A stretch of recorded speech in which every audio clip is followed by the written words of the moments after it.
Tu saignes, et pas le genre que l'on règle avec un pansement et un bisou de ta mère. Le genre qui fait des flaques, qui transforme ta vision en tunnel et tes jambes en vagues suggestions.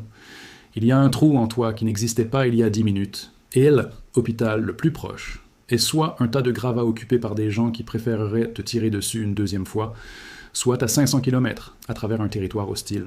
Aucune ambulance n'arrive, aucun chirurgien en blouse, aucune perfusion de morphine, juste toi, une armoire de salle de bain, et la possibilité très réelle de finir en engrais.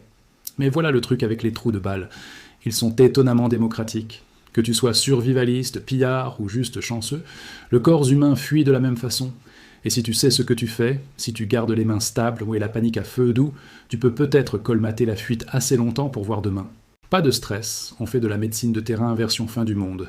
Étape 1, arrêter le saignement avant de devenir une statistique. Priorité absolue, la pression, la vraie, pas l'existentielle. Trouve l'objet textile le plus propre à porter de main. T-shirt, serviette, rideau, même une chaussette, si c'est tout ce que tu as. Plie-le en un tampon épais et appuie-le directement sur la plaie, comme si tu essayais d'étouffer un petit feu, parce que cesser est exactement ça. Étouffer une hémorragie avant de devenir un ballon de viande dégonflé. Appuie fort, ne regarde pas, ne soulève pas pour vérifier évidemment que ça saigne encore. Il y a un trou. Si le tissu est imbibé, n'enlève pas. Ajoute une couche par-dessus, sinon tu arraches le caillot que tu essaies désespérément de former, et tu repars à zéro en plus étourdi avec la pièce qui tourne comme un manège cassé. Si c'est un bras ou une jambe, surélève-le au-dessus du cœur. La gravité, elle est gratuite et étonnamment efficace. Si c'est le torse, tu ne peux pas léviter ton foie, donc ignore cette partie et continue d'appuyer. Étape 2, le garrot, quand la pression ne suffit pas, si le saignement est artériel, pulsatile, rouge vif, jaillissant comme un tuyau de radiateur explosé, il te faut un garrot, vite. Trouve quelque chose d'au moins 5 cm de large. Ceinture, bande de jean déchirée, laisse de chien, pas un lacet, pas un fil. Ça tranche les tissus comme un coupe-fromage, et tu perdras le membre à coup sûr.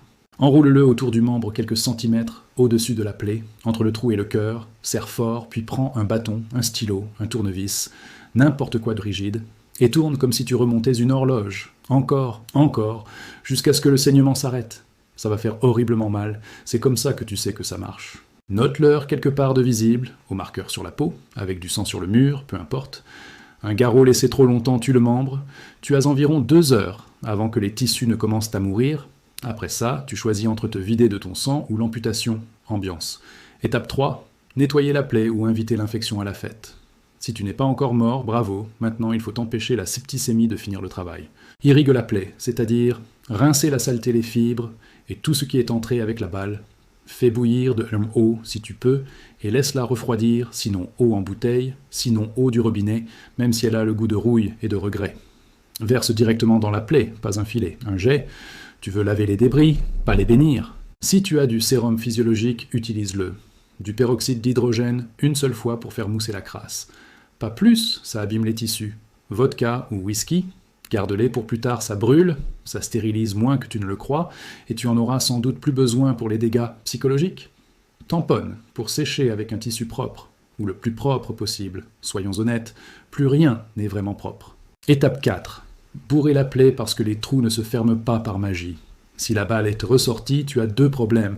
Si elle est restée, tu as un trou et un morceau de métal qui joue à cache-cache avec tes organes vitaux. Dans tous les cas, il faut remplir. Trouve des compresses stériles, sinon propres, sinon le tissu le plus propre que tu peux, déchire-le en bande si nécessaire, commence au point le plus profond, et pousse doucement mais fermement la gaze avec tes doigts, ou une pince, pas tout d'un coup, couche par couche, comme si tu farcissais une dinde minuscule et cauchemardesque. Le but est de remplir toute la cavité pour créer une pression interne et stopper le saignement que tu ne vois pas. Ne serre ni trop peu, ferme mais indulgent, comme une poignée de main médiocre. S'il y a une plaie de sortie, fais exactement la même chose. Couvre ensuite avec un pansement plus large et fixe-le. Ruban médical, idéalement ruban adhésif, costaud, en dépannage. Le scotch transparent est une blague, mais si c'est tout ce que tu as, superpose comme si ta vie en dépendait, parce que c'est le cas. Étape 5. Les antibiotiques. La différence entre survivre et pourrir de l'intérieur. L'infection est le tueur silencieux après le spectacle principal. Si tu as de l'amoxicilline, de la doxycycline, n'importe quoi, à large spectre, commence-les et respecte la posologie, ne saute pas de jour parce que tu te sens bien, se sentir bien, et le mensonge que ton corps te raconte juste avant de lâcher. Pas d'antibiotiques. Alors du miel du vrai, pas le sirop de maïs en forme d'ours. Il a des propriétés antimicrobiennes naturelles, étale-le sur la plaie avant de penser. Ça sonne médiéval, mais c'est validé par la science, et surtout par le désespoir. L'ail est une autre option. Écrasé, mélangé à un peu d'huile, appliqué sur la gaze, tu sentiras le restaurant italien, mais tu pourrais éviter une infection mortelle. Tout est question de compromis. Étape 6. Surveiller le choc, parce que ton corps est une drama queen, et le choc est sa façon de surjouer. Il tue plus de gens que la blessure elle-même. Peau pâle, pouls rapide, respiration superficielle, confusion, sueur froide. Détail amusant. Si tu vérifies ces signes sur toi-même et que tu réalises que tu es confus, c'est très mauvais. Si ça arrive, allonge-toi. Surélève les jambes si possible, garde-toi au chaud avec ce que tu as, bois de petites gorgées d'eau, pas des litres. Ton estomac n'est pas d'humeur. Tout ça marche parce que ton corps essaie déjà de te sauver. Les caillots sont tes plaquettes, qui sont au moins en pile comme des sacs de sable microscopiques. La pression les aide à construire plus vite. Le garrot empêche le sang d'arriver sur le chantier et t'achète du temps. Le bourrage crée la pression interne et un support pour la réparation.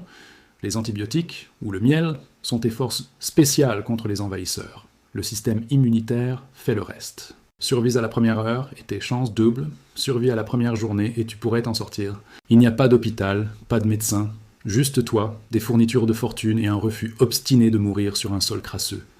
Mais regarde-toi. La plaie est bourrée, le saignement s'est arrêté, tu respires encore, et dans ce monde-là, c'est une victoire. Si la douleur s'estompe et que la fièvre ne vient pas, félicitations, tu as survécu. Et si ça devient rouge, gonflé et que ça sent la mort, au moins tu as essayé. Et ici, essayer compte encore. Maintenant, debout. Tu as une balle à retirer plus tard ou une tombe à éviter, et dans tous les cas, ce n'est pas fini.